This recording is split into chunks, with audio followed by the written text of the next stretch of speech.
Hi, Stephen. Well, what you can do is same style sheet where you did your Laura right here. Matter of fact, you can just copy this from your website name, and we're going to scoot right on down to, and this may be a bit of a find and replace sort of a deal.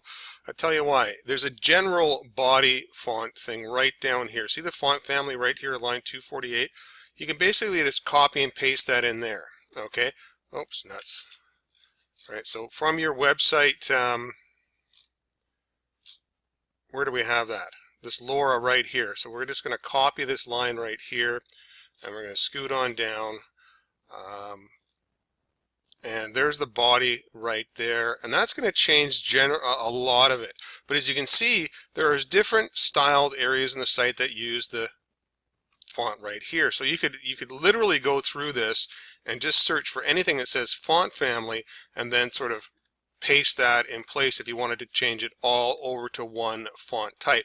Now you may not want to do that because that may be a little bit on the overkill, right? Having just one font type, but for the body, that's typically the best way to go. And I'm just looking for any other font families down here that will be of a big hitter. So menu, nav, well, you could just sort of check in wherever it says font family right here. Basically that's all I do is you go through the styles, right, and you can paste it in there. And you may also need to go through the sliders right here, and there's the default slider. It has its own style sheet, and let's just see if there's any font families in here. No, not so much. So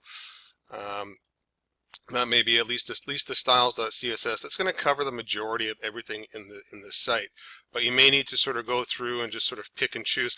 Everything is labeled with a comment tag to sort of give you an idea of what it is you're looking at. So if you sort of look for the comment tag here, it'll sort of tell you, what the thing is that you're styling. So phone for portrait, for example, there's the menu button style link, right? And there's probably no font family in here. We don't need to do that twice, right? So once you do it up above, it'll tag it down below. But that's basically the way to go about it.